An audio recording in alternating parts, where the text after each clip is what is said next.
Outlander Season 9 is the most searched phrase in the entire franchise right now, and the answer to whether it exists is the same answer the Season 8 finale gave to the question of whether Jamie Fraser survived King's Mountain. It depends entirely on how the audience chooses to read what they were shown. The official position from Starz is that Season 8 was the final season, announced as the conclusive chapter years before it aired, and that no Season 9 has been ordered or confirmed. The unofficial position from showrunner Matthew B. Roberts, from executive producer Meryl Davis, and from the deliberate ambiguity of the May 15th finale itself is that the Outlander universe is not finished. It is expanding, transforming, and looking for the shape it takes next.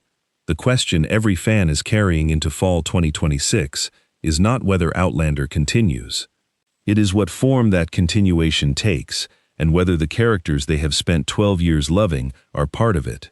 Did Jamie Fraser actually die at King's Mountain, or did the soul transfer that Claire performed bring him back in a way that the show deliberately refused to make explicit?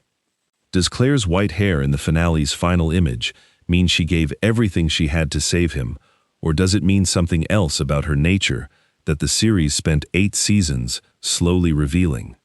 Is Fanny's time travel ability, introduced in Season 7, expanded in Season 8, and then left entirely unresolved in the finale, the setup for a grandchildren spinoff that Roberts has described as a genuine possibility? What did Roberts mean when he said, "We're trying to figure out how to expand the universe"? And does Blood of My Blood's confirmed fall 2026 Season 2 give the audience the first answer? And is Diana Gabaldon's still unfinished final novel, A Blessing for a Warrior Going Out, going to tell a different ending from the one the show delivered? Or will it confirm what Roberts deliberately left for the audience to interpret? Every one of those questions has an answer, and this breakdown covers all of them. The single most important thing to understand about the Season 9 conversation is what the Season 8 finale actually did and what it specifically refused to do. Jamie Fraser was shot by Captain Ferguson at the Battle of King's Mountain, not a glancing wound, not a dramatic near miss, but a shot that the historical record of a prophecy from Frank Randall's book had been forecasting since Season 8 began. The prophecy stated that Jamie would die at King's Mountain. The entire season built toward that moment. When Ferguson shot Jamie and Jamie fell, the show had delivered on its opening promise. However, unfortunately, what happened next is the thing that no critic, no viewer, and not even the showrunner has been willing to definitively explain. Claire collapsed onto Jamie's body. The light that has been associated with Claire's healing ability, the blue aura that Master Raymond identified in Season 2, the same energy that brought a stillborn baby back to life at Fraser's Ridge in Season 8, appeared to transfer from Claire into Jamie. Claire's hair, which had been turning progressively whiter throughout Season 8 as her healing power grew, was fully white in the finale's closing image. Roberts told Entertainment Weekly that in that moment, she gives her soul to him, he gives it back, and the magic happens. The ending implies that both of them survived. Roberts explicitly refused to confirm it. Everybody gets to interpret it their own way, he said. The evidence from that specific refusal tells the audience that the ambiguity is not a production failure, but a creative choice. The show wanted to leave, and chose to leave Jamie and Claire in a place that the audience could project their own version of the ending onto. Roberts elaborated in his post-finale interview, describing a conversation where Jamie points to the stars and says, "That's us. We never burn out." He framed the ending as placing the people they love in the sky as constellations, always there, never truly gone. That is a profound and beautiful statement about how love persists beyond death. It is also, for a significant portion of the audience, not the same thing as confirmation that the characters are alive. The evidence from the fan reaction across social media in the hours after the finale aired captures this tension precisely. The people who read the ending as survival, and the people who read it as a lyrical farewell to two characters the show allowed to die together, were having two completely different emotional experiences of the same footage, and Roberts designed the ending so that both experiences were equally valid.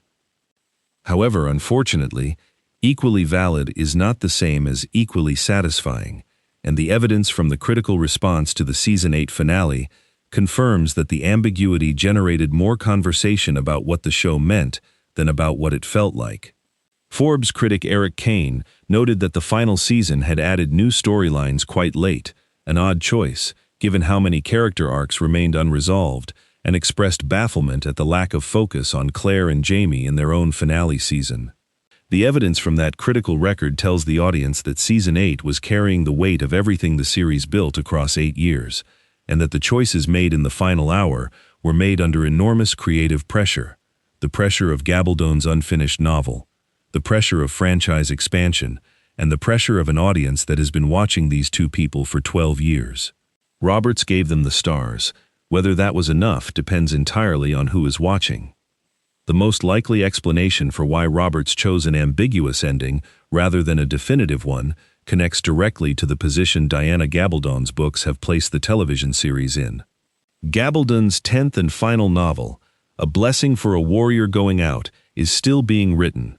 The show's series finale aired on May 15, 2026, with Gabaldon's final word on Jamie and Claire's fate still incomplete, which means any definitive ending the show delivered would have either spoiled the book or contradicted it.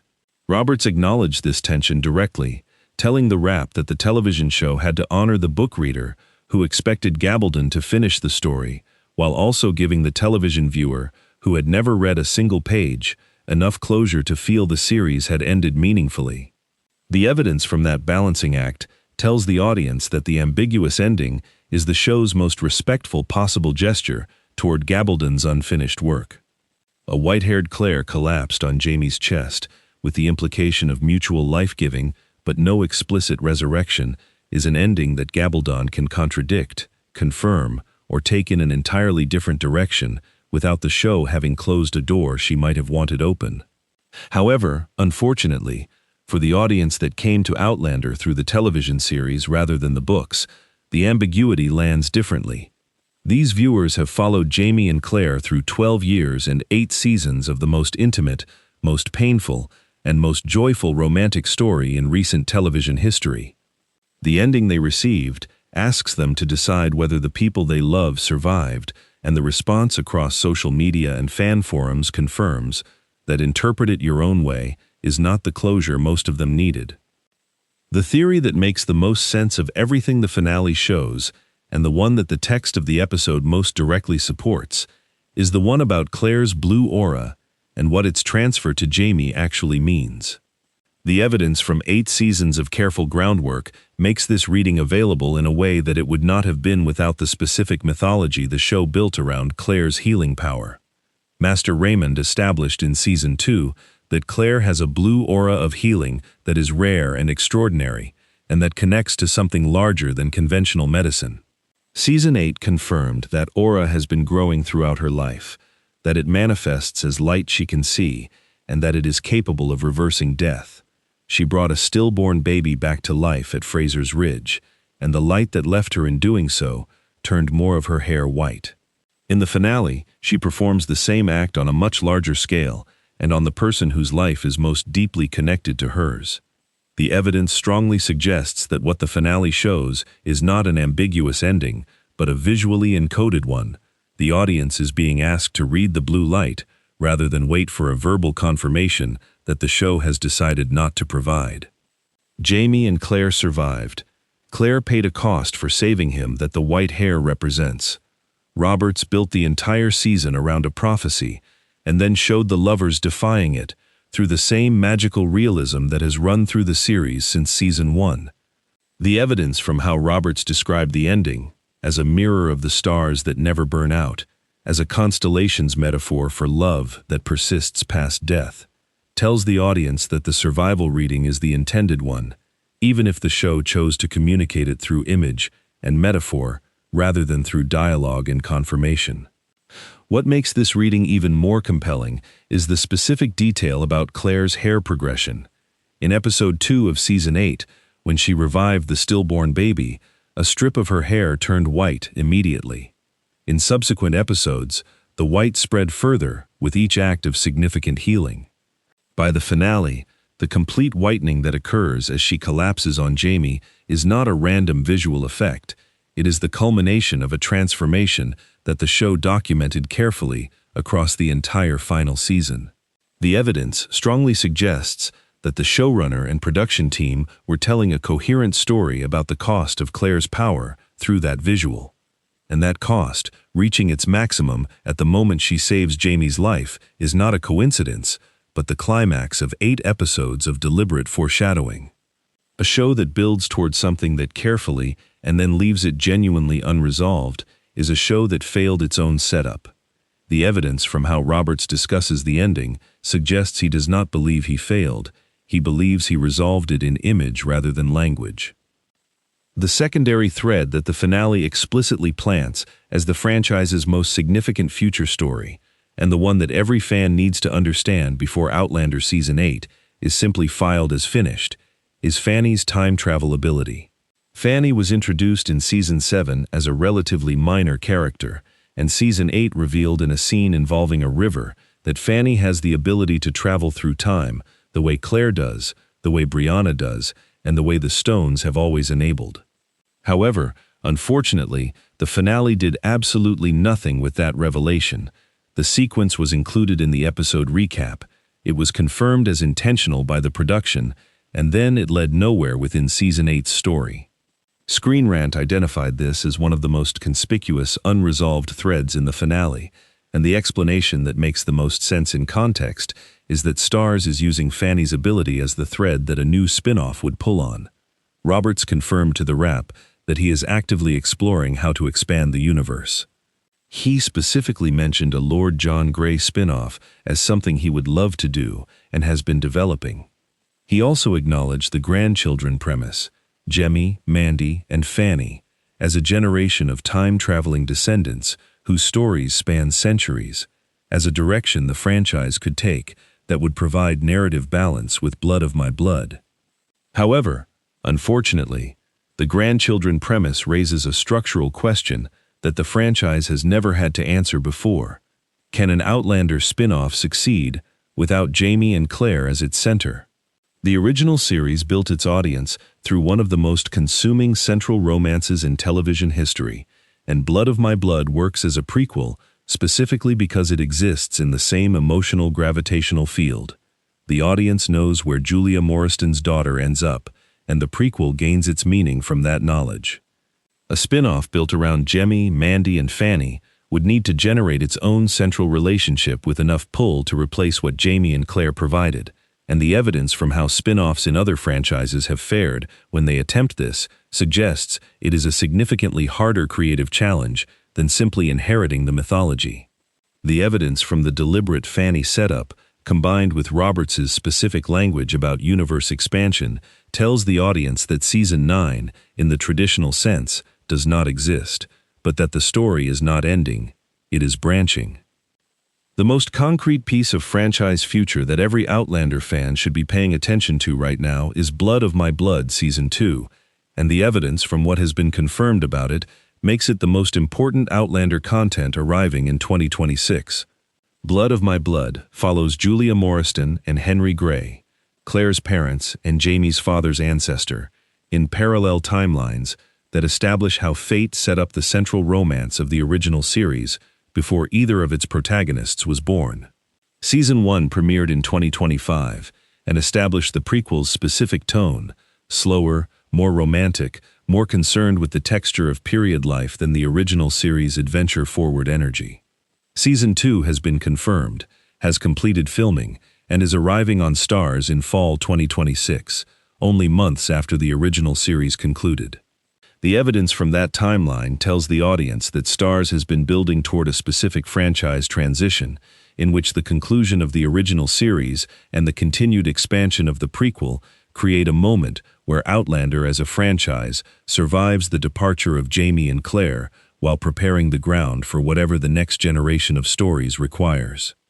The evidence strongly suggests that Blood of My Blood Season 2 is designed specifically to air in the emotional aftermath of the Season 8 finale, to give the audience a place to stay in the Outlander universe while they process what the ending of Jamie and Claire's story means, and while Starz develops the next chapter.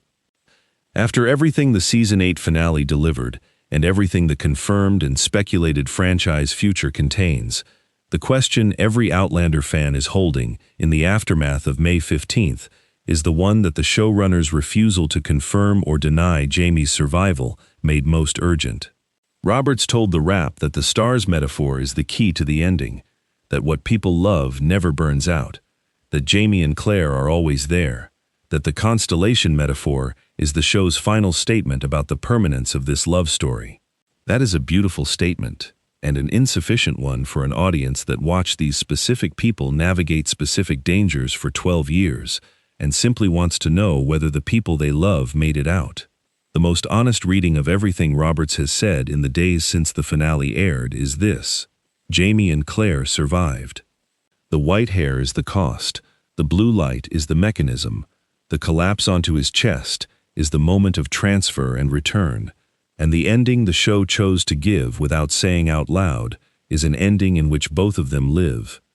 Roberts simply did not want to say it explicitly, because Gabaldon's unfinished book might need a different door open, and because the ambiguity allows the audience to carry the ending they need. Based on everything the 8 seasons built and the finale's visual language encoded, Jamie Fraser did not die at King's Mountain. Neither did Claire. The prophecy was wrong, the way all prophecies in this universe are eventually wrong, when the people it underestimated find a way to love each other out of it. Now the conversation moves to the fans. 3 questions need answering before Blood of My Blood Season 2 arrives this fall. The showrunner said he is exploring a Lord John Grey spinoff and a grandchildren spinoff featuring Jemmy, Mandy, and Fanny. Does Starz greenlight one of those before the end of 2026? And if so, which one does more work to continue what Outlander actually is, rather than simply extending the franchise?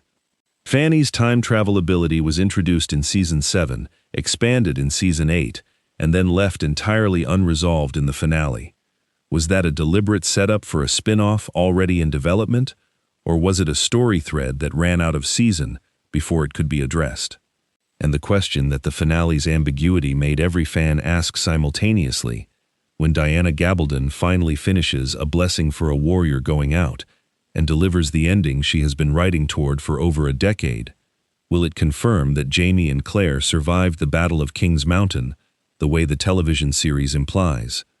Or will the novelist who created this universe give it a different ending from the one the show encoded in white hair and blue light? The video on screen covers everything else fans need to know before the next chapter of the Outlander universe arrives this fall.